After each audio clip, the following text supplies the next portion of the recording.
안녕하세요. 지금 총회의 새 문화를 만드는 총회 전문가 총회 원스톱입니다.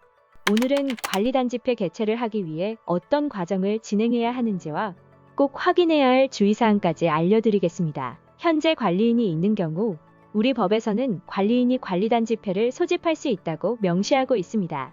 전체 구분 소유자 중 20% 이상이 회의의 목적 사항을 구체적으로 밝혀 집회 소집을 청구하면 관리인은 관리단지회를 소집하여야 합니다.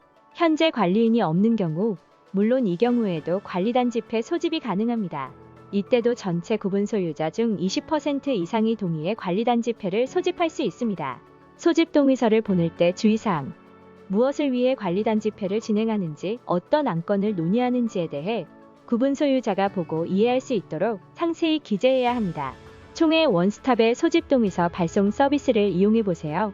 단순히 실물로 소집 동의서를 보내는 것에 그치지 않고 모바일 전자문서로도 발송하여 우편보다 더욱 빠르게 동의율을 모을 수 있습니다. 소집 통지서 발송하기. 소집 통지서란 어떤 안건으로 집회를 개최하는지 일정과 장소를 안내하고 의결 방법에 대해 고지하는 문서를 말합니다. 소집 통지 시 주의할 점. 일반적으로는 관리단지회일 일주일 전까지 각 구분 소유자에게 소집 통지가 완료되어야 합니다. 그리고 이때 보통 소집 통지 방법으로 등기가 추천되는데요.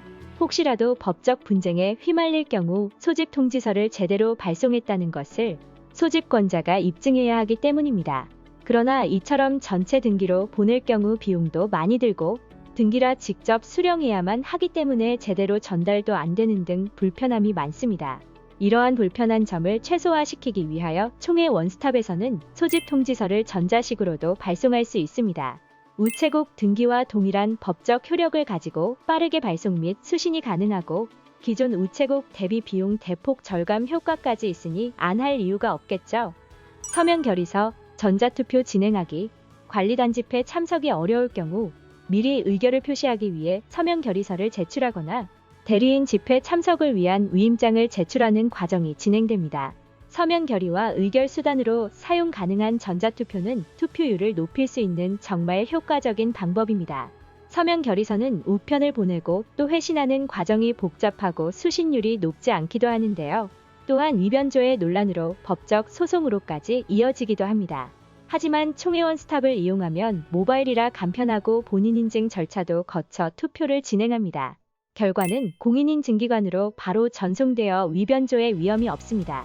또한 투표를 참여하지 않는 분들께는 투표 독려 문자도 발송하기 때문에 단기간에 높은 참여율을 달성할 수 있어요. 관리단지회에 입장하는 분들이 구분 소유자인지, 점유자인지, 대리인인지 서류를 일일이 확인하여 입장을 도와드려야 하는데요. 이러한 과정을 프린트로 확인하여 일일이 대조할 경우 입장 자체에 시간이 오래 걸려 총회 개최 시간이 지연되는 경우가 많습니다. 또한 집회 개최 이전에 서면 결의서를 통해 의결을 진행했고 현장 총회에도 참석하는 분들이 있을 수 있는데요. 이런 경우 중복 투표가 되지 않도록 잘 파악하는 것이 중요합니다. 총회 원스톱과 함께하는 현장 총회 진행은 다릅니다.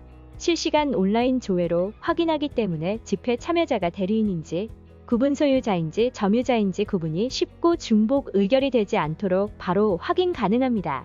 총회 진행 순서에 따라 시나리오도 작성해 드리기 때문에 처음 진행하는 데 있어서 긴장하시지 않고 법적 절차를 모두 지키도록 도와드립니다. 큰 집합 건물의 경우 수많은 서류들이 한꺼번에 들어와 이를 일일이 집계하기는 쉬운 일이 아니죠. 총회 원스톱의 의결 집계 자동화 서비스는 투표가 끝나자마자 자동 집계되어 결과를 바로 확인할 수 있습니다. 관리단지회에 대해 궁금한 점이 있다면 총회 원스톱으로 문의해주세요. 내용이 유익하셨다면 구독과 좋아요, 알림 설정까지 부탁드립니다. 지금 총회는 총회 원스톱과 함께해야 성공합니다.